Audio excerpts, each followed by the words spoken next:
Okay,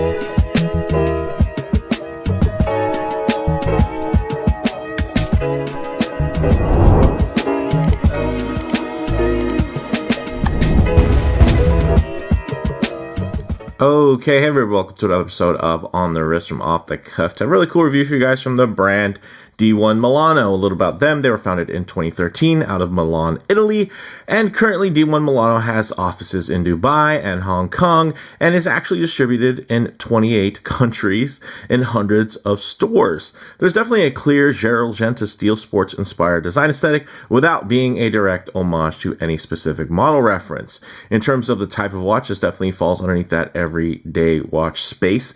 Some key characteristics and design when you're looking for something that you can wear every day. Of course, you're going to want to find that versatile blend of both sporty and dressy attributes. This is a newer release for 2024 and the latest colorway for their popular Automatico line. This is the Automatico Turquoise. These go for $745 direct. And I just want to say a big thank you to D1 for sending this piece in for review so that I can share my thoughts with all of you guys. Now, I have reviewed, variations of this in the past. This is more of just a refresh with a new dial layout. But one of the reasons I keep kind of returning back to D1 when I see that they have newer releases is because they just do certain things right. And especially within this space where there's so many brands that try to dabble within this kind of genre that is, has received a resurgence in mainstream popularity. It's cool to see a smaller brand, although, not as small as I think some of us might think on the enthusiast side, because they do have definitely a lot of mainstream gravity when it comes to the, where they're carried and sold and everything like that. So yeah, clearly there's plenty of interest in these pieces because they're, they keep coming out with them and they keep selling them. So I'm definitely happy to share my thoughts on this latest iteration with all of you. So with that said, let's go ahead, zoom the camera out, get this piece in hand and take a closer look. Okay, guys, now before we dive in, quick thing here. First thing that D1 does and passes one of these kind of initial tests for those of you that are interested in these types of watches is it passes the Flatlay test. Look at that. There's enough articulation in this to where it actually lays quite flat. Now, not perfectly flat, but again, guys, there are brands that come out with watches that will literally kind of just hold themselves up because of the lack of articulation. Now, how much does that bother some folks? Probably not too much, but I know it can be a real factor when you're thinking about how comfortable a piece can be. Even if it's just in the fleeting few tenths of seconds, you're taking it on and putting it off. So having that little extra bit of articulation and engineering, I feel like that's definitely part of, some of the things you can get as a bonus from a brand that's been doing this type of setup for a really long time, to where it's not just kind of an experimental thing where they're playing more on, like some brands have been known to do. Hey, dive watches are popular. Let's put out a dive watch. Field watches, right? And steel sports watches. And then it's like kind of every brand has their version of something. I think it's cool that there are brands like D1 that still exist and just really specialize in certain things, right? Like this is really their bread and butter. This is what they do.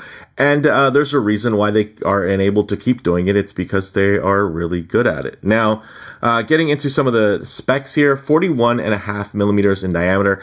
And I know that's going to be pretty large for some of your wrists out there. This watch wears large. I wouldn't say it's oversized, but it's definitely more of a modern or contemporary wear experience versus something from another brand, which might be focusing more on a kind of a refined, dressy take. This definitely is meant to feel more sporty. And with that comes that additional width. And with the width, one of the things that actually makes it seem wider is the fact that it's beautifully thin. Check that out. Only 9.8 millimeters in terms of that height and thickness. And then when it comes to lug, also quite long at 49.5 millimeters. And some of you are probably ready to tune out just based off of that.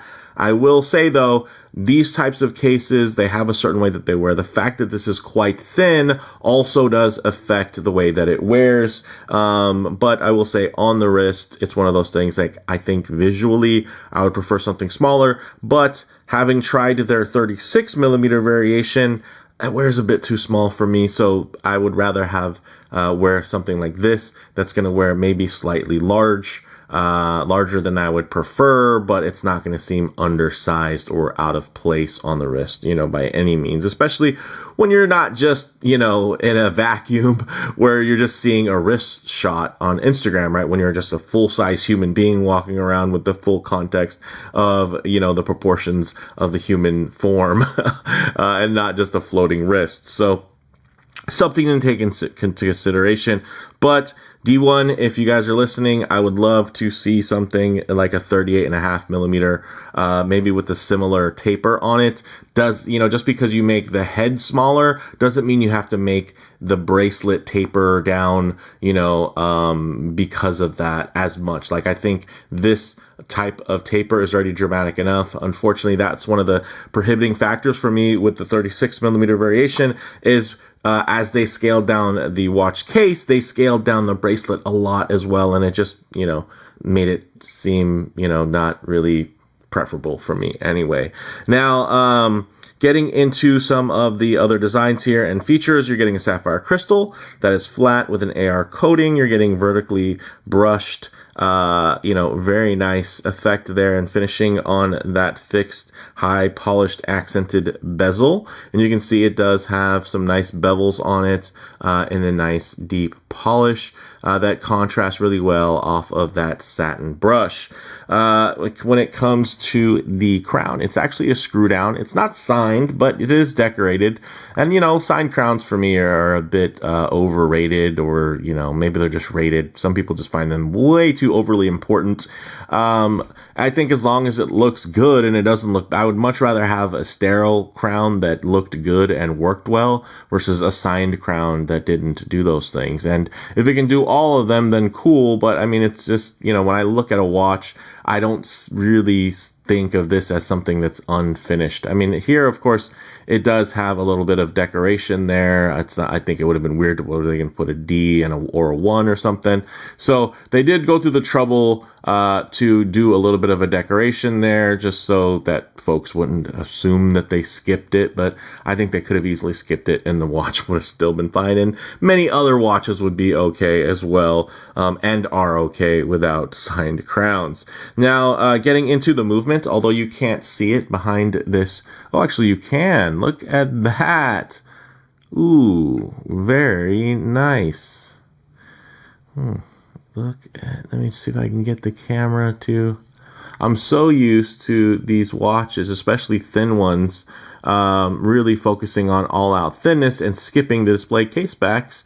My brain actually slipped into thinking that it's probably the same here. No, this has a display case back, so you can see the Japanese automatic Miura 9015 movement, which has a 42-hour power reserve and beats at 4 hertz, or a 28,800 vibration per hour beat rate. So very cool, very nice. And again, for depending on your market segment, right, and where you are within your collecting journey, remember, this brand covers a lot of ground. There's, a lot of mainstream traffic for these types of watches and not just enthusiast crowds, which I feel like this definitely speaks more to the watch enthusiast. But somebody who's more into kind of fashion watches will definitely still love this brand, and obviously they have quite a huge following. So when you do pay a little bit more for that automatic movement, it's nice to see it. So I know that that's something that probably resonates a little bit more with folks that aren't super, far along within their collecting journey, because, once you start realizing the different grades and how wild and ornate some of these mechanical movements can be, you're going to have more of an appreciation for displaying those. And then, more so, like a lot of times just cutting the thickness down by hiding anything that's going to be more industrial grade. But I think it's great. I'm still a sucker for it. And that's probably because I'm still earlier I've had this channel for over 10 years now, and have experienced thousands of watches and owned hundreds, and maybe still do. So the fact is that, I still enjoy a good see-through case back. I still find that to be a feature, especially in a watch that is still thin regardless. Like, they could have maybe got it to 9.5 millimeters instead of 9.8. Like, it's cool. Let it have a display case back. Doesn't bother me at all. Now, getting into the dial, this can be where it gets a little divisive. It does have applied indices, but there's no lume. So, you know, it's really going to be using, of course, light and, you know, everything from that perspective with these polished surfaces to make sure that you're keeping contrast and legibility at a high point. And some of you might be thinking, oh, there's lume on the handset, right? No, that's actually a little groove that's worked in, which really is cool because it illuminates well the way that it catches light because it's of a matte surface. It almost looks like it's lumed, but it's actually not, and it's not white paint or anything like that either. It's literally just a blasted finish on the inside of a polished finish. So I don't know, I think that's really cool that they did that. It's really all about contrast and still maintaining legibility. But yeah, there's no lume there because this isn't really although it is quite sporty, it's not necessarily a sports watch. With that, it only has 5 atmospheres or 50 meters of water resistance. The good news is it does have a screw down crown, so you're going to be more than fine to wear this watch and get it sweaty and rinse it off or do anything, you know, with that, and submerge it or whatever, or anything. You'll be fine. But I mean, because in reality, yeah, I mean, if you're even recreational diving, and if you're good at it, you're not going to typically go more than 40 meters. So you'd be fine with the 50 meters here, especially with that screw down crown. Now, if it didn't have a screw down crown, I would probably advise against even submerging it, just because you never know how well your crown is seated. But thanks to a screw down crown, you know that your crown is going to be fully seated and screwed down. So any of the seals or anything inside of the watch are going to be actively engaged during that time. Now, getting into the bracelet here, guys, this is kind of why people would buy this watch. Look at that bracelet. Beautifully integrated design, solid H-links, very dramatic, about 27.5 millimeter to 17 millimeter taper, split pin construction, which isn't the greatest, but it is probably the easiest to size, honestly, easier than screws can be sometimes, just because depending on either, you know, how much kind of carbon might be caked on there from, you know, from production, or if there's any levels of, you know, thread locking fluid or anything like that in there. So yeah, I mean, for me, the easiest thing is going to be a split pin. And, you know, in optimal situations, a screw pin is going to be the easiest, but also there's been screw pin bracelets that have just been pretty impossible if you get something that gets cross-threaded or jammed. So, you know, I would say most likely the easiest, you know, on terms of the spectrum, you're not going to have split pins typically that are going to be stuck or have an issue, right? So especially when you start thinking that, yeah, these are not luxury products, right? This is under $1,000. And yeah, things have gotten much better under $1,000. The nice thing is you're still getting that thinness, and it's still completely competent in terms of its construction. You do have a hidden butterfly clasp that does have a friction retention to it, so it's friction fit. So you can see it just kind of pulls away, and because it does have this center section there is going to be an order to it. So you don't want to reverse that, otherwise you're going to be kind of scuffing up that bracelet clasp. But I think it works. I would prefer a push button, but I will say there's definitely a benefit visually and design-wise into having it just look like that. Like, that looks great. There's nothing sticking out, nothing protruding, and you know, it does also help with comfort, because now you don't have buttons that are sticking out that can kind of, you know, interfere with your wrist. So with that said, let's actually get this piece on the wrist and see how it wears. Okay guys, as you can see on my 7.5 inch wrist, I think this actually wears pretty well. Yes, definitely on the larger and more modern contemporary side of the house, but I don't think it looks too jumbo. And especially when you look at the profile from the side there, beautifully thin, great taper on the bracelet. Again, not overly aggressive, especially considering that it does have a hidden clasp.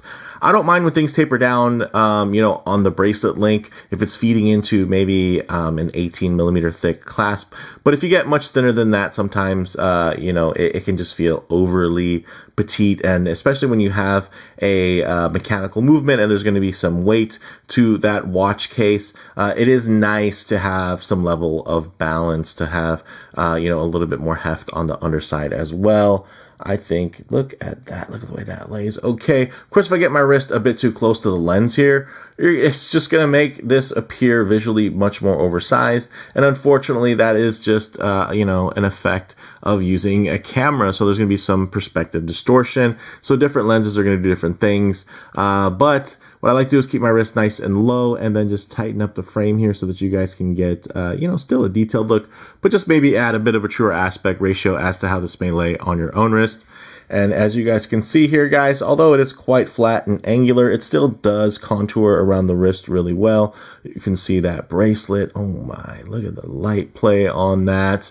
Really well articulated. And this is quite flat. And you know what? If they made it thicker, it might not even, I think it might actually make it wear smaller if it was a little bit thicker, because in terms of proportion, sometimes when things are really, really thin, you just notice how wide they are as well, just because of the proportion and not necessarily the ultimate, dimension. But one thing I want you guys to notice here is the way that they used 3 different types of finish. Very rare, as you guys can see, on the high polish. But what they've done more so is do a matte satin blast as well as the satin brush. Look at that bracelet. It's actually not polished anywhere. It's playing matte blasted on those inner bevels and surfaces off of the beautiful satin brushing. So very, very cool. And I think that's one of the features that really make this quite wearable in terms of the fact that, it's, by virtue of the dial color and I think the overall style, you would think this is a pretty loud watch, but it's those little quiet details that I can appreciate in terms of versatility and wearability when you look at the bracelet. And, it does have a lot of life and a lot of play and a lot of movement with light, but it's not necessarily overpowering you too much with a lot of polished surfaces. And with that, that means, these brush surfaces are also going to be easier to, not notice a bunch of micro scratching or scuffing on in terms of that finish. But look at how flat that lays, guys. So with that said, although there's no loom on here, we'll definitely get it off wrist, set up for some low light transition and closing thoughts.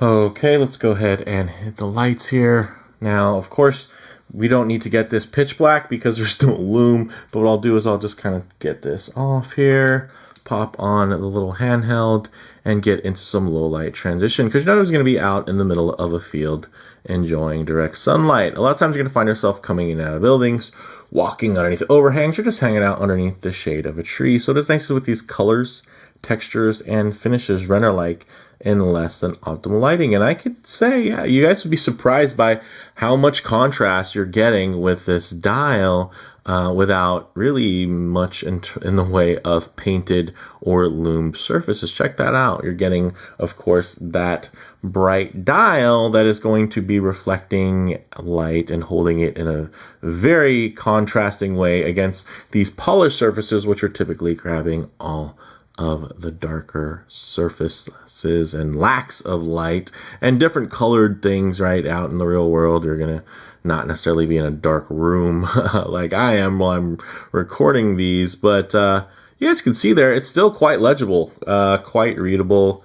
Definitely does the job. And honestly, typically people aren't buying these things ultimately as precision time telling tools. It's really more of a fashion statement, right? And something to accessorize with something. I think more that could resonate with a collector is going to be more so the idea of, paying homage to Gerald Genta and some of his more popular, now Hyperlux designs that have really stood the test of time. And D1 Milano, yeah, I think they do a good job of that. This isn't a direct, copy of a Patek Nautilus or an AP Royal Oak, but at the same time, it does capture a lot of small elements, kind of brings them together, meshes them together, and creates something I think is still quite handsome. So yeah, not everybody's going to have the money to even put in for a GP Laredo, let alone an AP Royal Oak. So something like this, especially if you are a collector of other types of timepieces that are going to be more dedicated into sports or dedicated into dress, it's nice to have something that kind of straddles the middle line there. So closing thoughts, guys, on the wrist. Yeah, their 36 millimeter wears a bit too small for my 7.5-inch wrist, while this 41.5 millimeter watch wears a touch large. Ideally, I do wish that they made a 38.5 millimeter variation to really split the difference. In terms of model variants, check their site links for current options and availability, guys, but there are tons of different. If you like the way this looks, but maybe you wanted a different movement, wanted to pay less, wanted to have a different finish, maybe something black coated, maybe something made out of polycarbonate, you know, like there's a lot of options that they have. So like it's not just the Automatico line at 41.5 that they have. Like if you like this, there are variations of it. It really like chronographs, all types of cool stuff. So check out those links if this is just grabbing your attention in terms of maybe the fit and finish and the specs, but maybe the design or the dial aren't speaking to you directly. Now, in terms of comparable models, there are a lot of Genta-esque integrated steel sports watches on the market, but D1 Milano continue to produce strong, well-spec'd offerings within the space. They've just been here. They're not dabbling again. They're not just kind of testing the waters. This is a formula that's worked for them for many years. So for me, guys, bottom line, this is of course a solid option for larger wrists, while D1 continue to straddle the line between fashion brand and enthusiast brand. Their Automatico line serves as a great example of how, they can use design to appeal to the broader mass market while also using strong specs and execution to appeal to enthusiasts. So yeah, I feel like this is a bit of a sweet spot.